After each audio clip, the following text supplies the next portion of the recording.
Is it that close? Right. I can't stop scrolling. It's 12:30. Ooh, it's half 12. It's 12:30, man. It's half 12. I've got to be somewhere at 4:30. Half 4. There's a play on. One of my boys is in a play. Very low key, very local, but you know, people around. Where the hell is it? Seaburn. People around Seaburn deserve entertainment. Next to Rugger Beach. It's not Roga, by the way. I've painted it. That one there. Obviously, it's awful and abysmal, but yeah, I painted the Rugger Beach. It was fun. We sat there. He drew. I painted. So his drawing looks way nicer than my painting because I was Russian. It's not the reason it's bad. It's bad because I'm a bad painter. Is what it is. I almost finished my penguin. My penguin painting last night. Mind you, it looks like really weird, but I'm just happy to be done with it. And I'm not finished. I fucked up the penguin, so I need to go over that. Because I fucked up the penguin, I put on a different colour of blue, and that blue looked really weird, and so on, and so on, and so on. It's not perfect, it's never perfect, but I mean, it's better than if there was nout there, you know?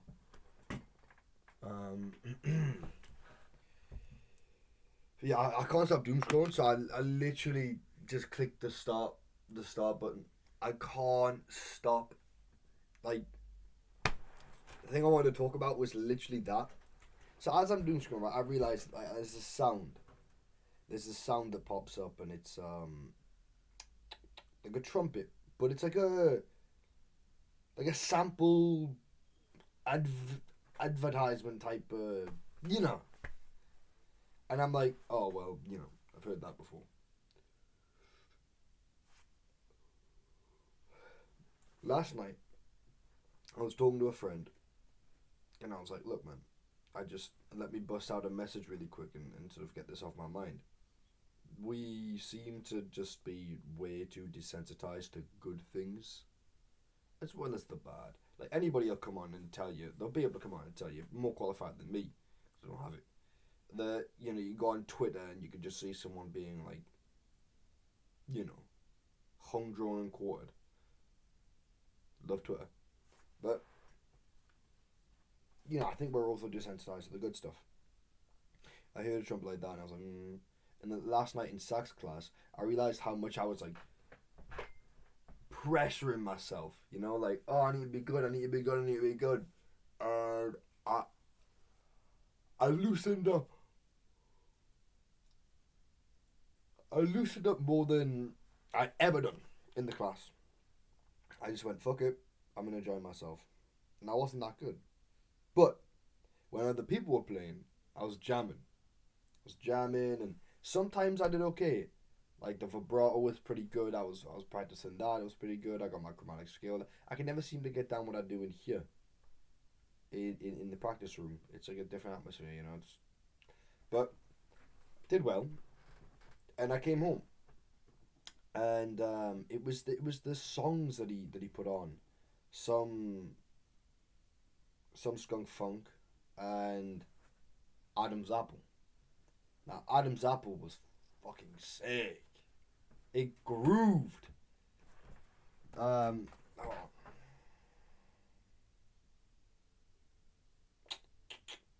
Let me. I have not. Whip. That's a short, right? That's YouTube short. Catch me on 4K. Adam's Apple.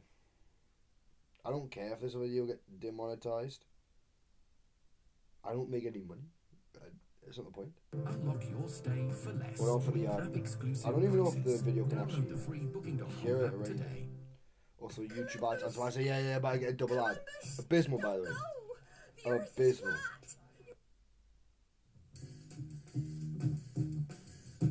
If you can't hear it, it's just me sound like an idiot.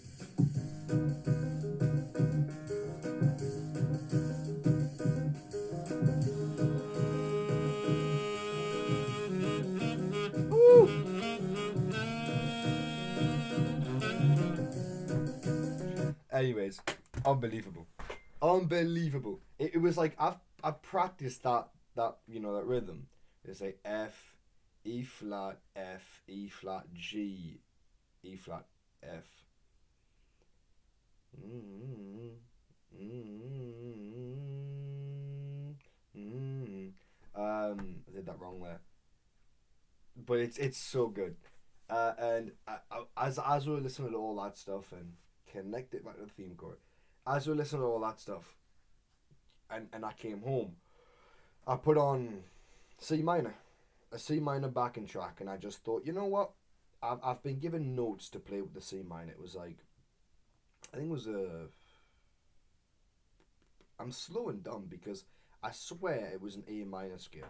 I don't know how they like work together. I'm not like smart at all, but I just took those notes that we once sort of discussed, and I pretty much just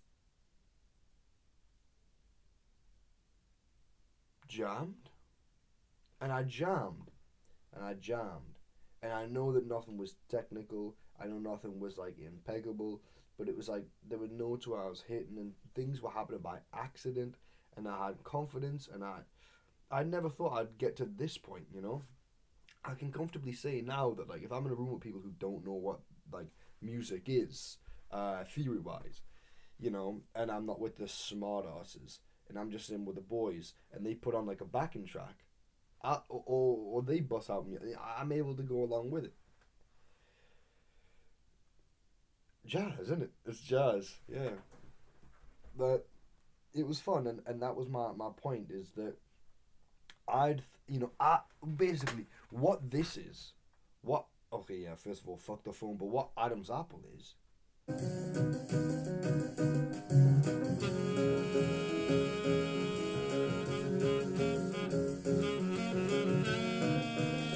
The wobble's so cool as well. Um, that's like a pre-recorded, perfectly refined album, you know. And so is everything else. So is all the books that are published and all of the food that you get in restaurants and stuff. And it's like everybody in the history before us has had their lifetime to perfect something, right? They've had their lifetime and they've done it. Quite frankly, they've perfected what they wanted to perfect. Mozart, Van Gogh, Steinbeck, Hemingway. I would say Sylvia Plath, but I'm not trying to put my head in the oven. I mean, didn't Hemingway kill himself? Anyways, um, all these things are so refined and perfected, and it feels like we're scared to make all these. I'm scared to make like, a mess. So like I remember times where I went to my nan's and I thought, you know what, today I'm cooking a lasagna, or the hunger I just got for saying that, but. When I made that lasagna, it didn't look perfect or nothing, but you get that the fattiness, the damn, damn, you know, the bechamel, the cheese, the oil, like the fat, the meat, the pasta. You whew, um, just go in there and start making moves, right? And then on the sax, after I'd finished a little technical training, I was like, you know what, jam, and I jammed for a good half an hour, just like bullshittery jamming, and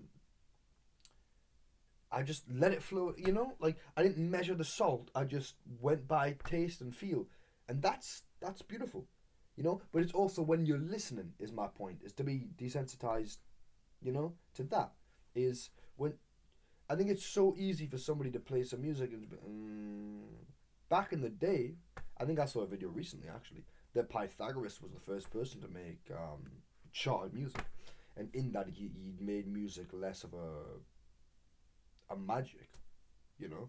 And I do understand that. I'm not going to take a YouTube short or some shit and like make my whole philosophy of that, but I do understand that because I feel as though whenever I'd pluck a string on a guitar, or whenever I'm out with the boys at some point, or there was something we were at a camp, or and somebody would play guitar, just absorb it because that is a piece of wood that came from X or Y, and these strings are compiled, and it's the fact that we have that burden of, it's been 1,000 year history. You have to sort of bear that weight. You don't need to bear that weight. Even in writing, when you write, you don't need to bear that weight. I don't need to write East of Eden right now. Right now, because fortunately for me, I'm not in my fucking 50s. I'm not in my 50s, and my life doesn't. Oh, yeah, I can't even put it back. My life doesn't require us to, be that. I don't need to be perfect. I just need to do. And through doing, I'll get better, and eventually I'll get to a point where I believe I can do it. I can do my one book to a man, But as of now, it's like, why the stress? Where's the stress? Mind you, on the recent story, I'm having troubles going through like an omniscient, uh, objective narrator, and a really judgmental omniscient narrator that in a way sounds as though he's not omniscient, you know, because it seems as though it'd be someone who has the social, political, economic, like, pressure of that world, and I think that is a justified issue to figure out. What narrator do I want? What tone does that make? And so on, and so on, and so on. But general life, we look at a photograph and we think, oh, it's a fucking, that is a piece of time and space captured. It's insane. And I'm gonna come out here with some poncy quotes, I really am. But it just seems so ridiculous that we don't look at all the beauty in the world. Because yes, there's shit. I'm not a big lover of the Industrial Revolution. I can admit that. So there's a lot of shit stuff, I think. There's a lot of shit stuff. There's a lot of bad sins and murder and so on in the world. And that is horrendous. And you have to really understand that, and sympathize, and pray, and all sorts, right? Because bad shit's not fun. In fact, you have to live your life the complete opposite of that, and you have to continuously try to just be a good person. Life in it. But at the same time, you also have to continue to just keep appreciating the good shit, Like, you see all these, like, you go to a big, massive, like, fuck off building in Portugal or Spain or something, and it's like a bookshop or a library that looks gorgeous, and then you look at a bookshelf like mine, and all of a sudden you're like, it's the same thing. The same words and stories that are in that shop are there. So it's like, not all of them.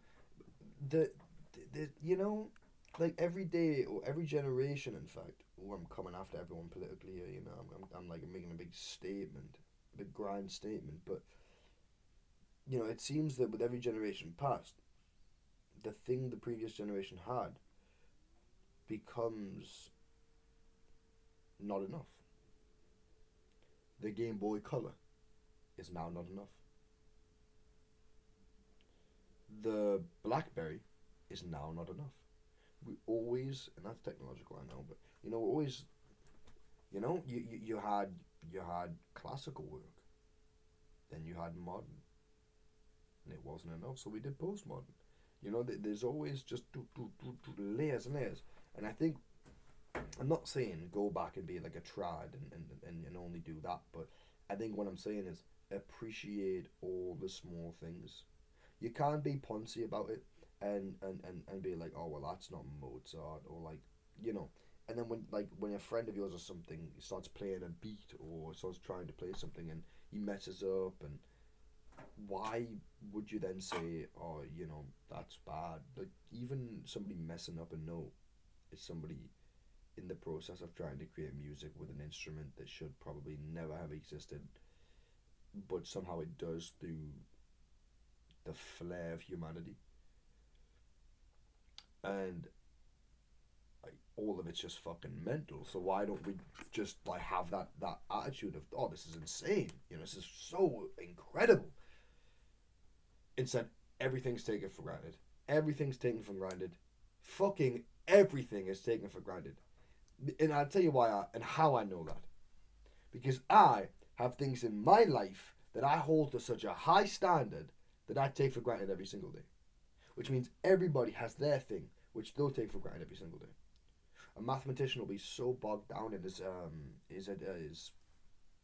equations that he won't realize the beauty of actually, the thing that's on the page, the fact that you can understand this language. The farmer will be so worried about the weather he doesn't realize the magnitude and beauty of what he's partaking in. The musician on stage will be so worried about getting every note right that they won't be able to sit there and feel the music. They too can feel the music.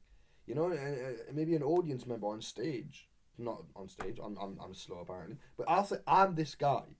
By the way, the play will have that orchestra. What did somebody call it the other day? Not the other day. Like a bin in a way, like an orchestra, like the lower level. There'll be a saxophonist in there.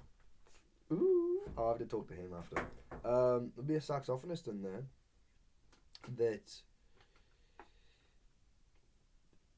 I'll probably at some point in my life look at him and think in the play. Maybe if back in the past when I was an author, well, I am an author, being like, oh, that's not that good, or instead of just being like, ooh, okay, and it's so much better to just say, okay, it's so much better to just say, damn, to just let good things happen and appreciate good things.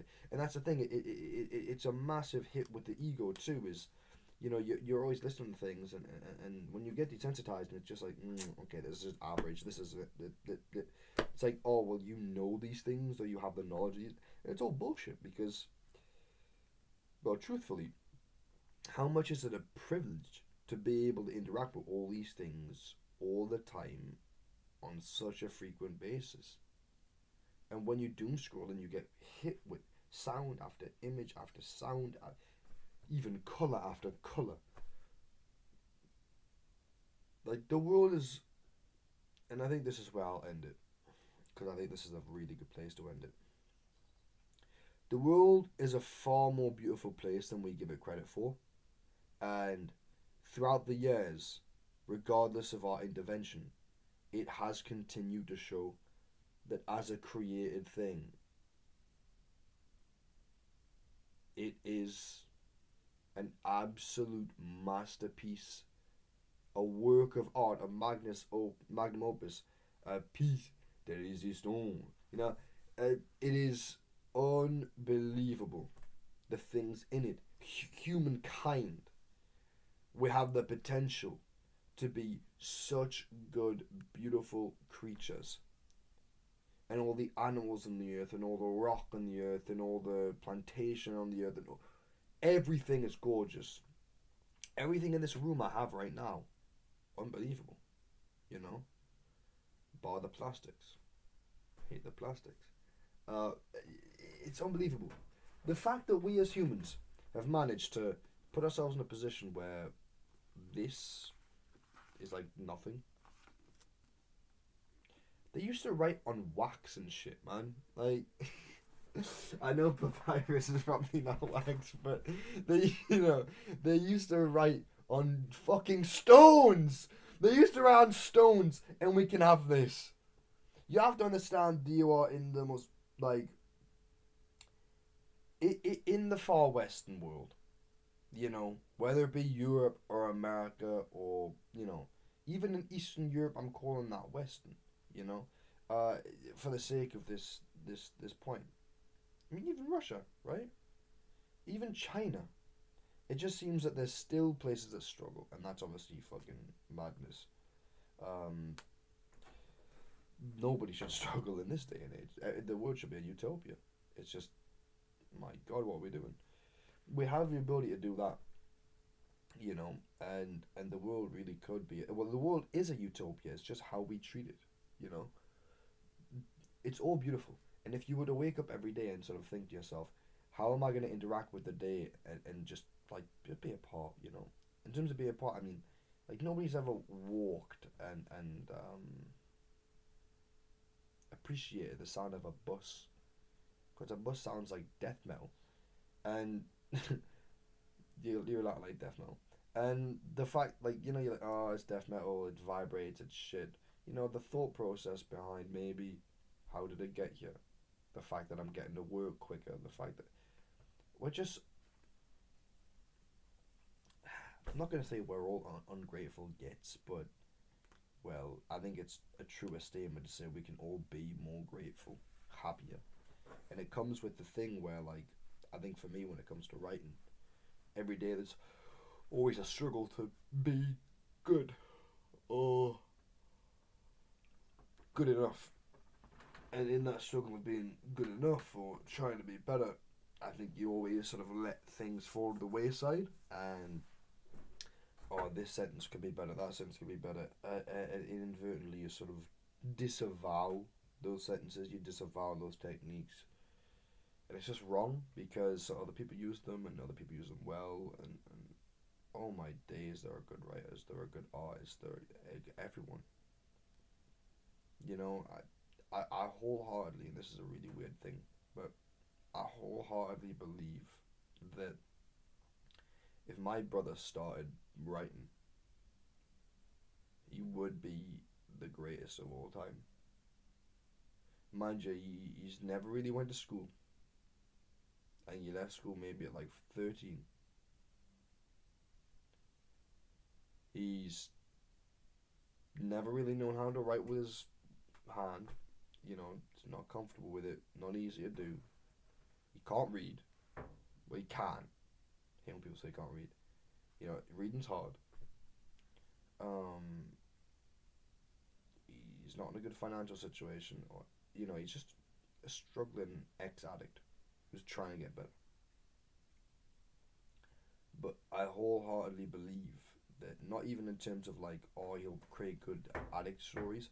I think that if my brother were to just start writing, he would genuinely be the greatest writer of all time, and I think people would be in absolute marvel of his work. But there's a desensitization that needs to happen, especially when it comes to you know the drugs and you know sort of in a way personal desensitizing, realizing how unique and beautiful and necessary some things in life you've went through, and how these are stories that can change and help people, and how you can change and help through your experience. But I do think that you know if we were to sit there and you know Thoreau type, you know, live more intentional, be more grateful, choose better, and just be like just jam when the music's on, you know, just vibe when you're reading and also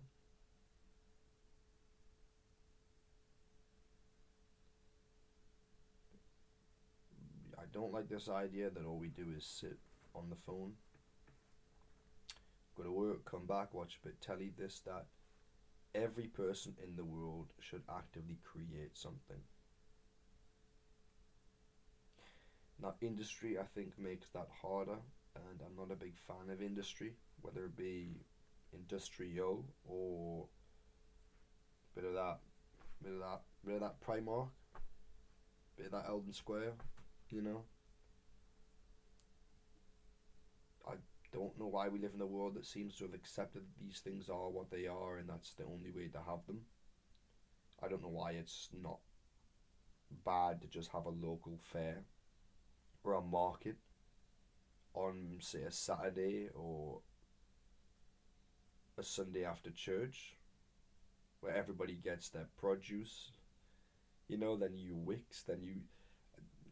Okay, maybe I'm Luddite yapping at this point, but you know, I just don't understand why we have seemed to have looked at this world and thought, yes, this is the only way it can be. And I think that puts so many limitations on people, and especially limitations that makes you not so sensitive to the good stuff anymore. When China is able to whip out 10 trillion, like backpacks and all sorts, right? It's not just China, I'm aware. I'm not coming at them for being Chinese, I'm coming at them for big industry. When they're able to whip out all these things, you know, and somebody knits a scarf and you know, and you're like, how'd you do that? They said, oh, it's a couple hours, you know, like not a couple hours obviously, but you know, it's some hard graft I put in. I bought some yarn and I just sort of went at it. And you look at that backpack, you're like, yeah, that's what it is. Even the process of the backpack, the creation of it's all like, oh my days, how have we been able to do this? But you know what I mean, like it's complex. It's complex, and we just don't seem to be so grateful for things anymore. Be grateful for yourself. Be grateful for the breath in your lungs, and your limbs, and your mind, and all, and then start thinking about the world outside of you. Then you can think about bloody what what money comes in and goes out, what house, what roof you have over your head, and also. And some people don't have so many different things, and you have so many different things unique to you, and it's. But I'm telling you, everybody should create, because I think everybody, and this is why it pisses me off, because I see my mom and my brother always on the phone, always just dealing with some shit, and I'm like, I know for a fine fact, my mom would probably be one of the world's greatest painters, and my brother would probably be the greatest writer of all time. It's just that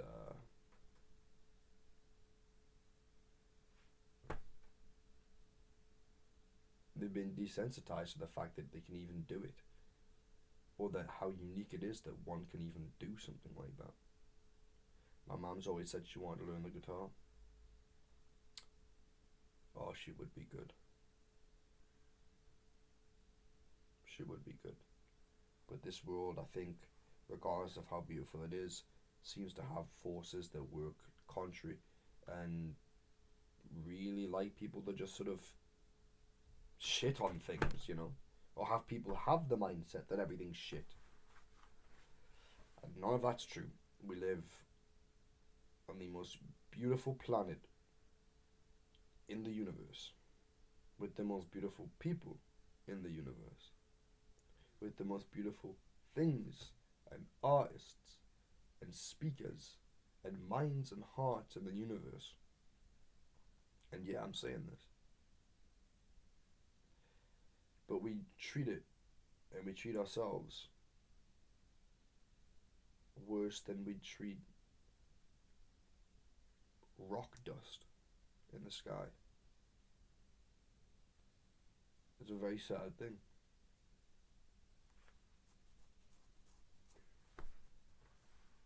Please take that thing that you think is a yappa temptation, whatever it is in your mind. Take that thing in the back of your head. Go be a playwright, go be a painter, go be a writer, go be a dancer, go be a saxophonist, a pianist, go play the trumpet, go play the harp for all I care, Go learn how to do acrobatics. Go swim. Go perfect your mind. Go pray 12 hours a day, Go climb mountains. Go become a woodworker and chop down trees. I'm getting a call now, so I'll go. Go do some shit! You are so beautiful, and you've got that power to create. You don't see what I see, and I see a beautiful person. Go create that shit.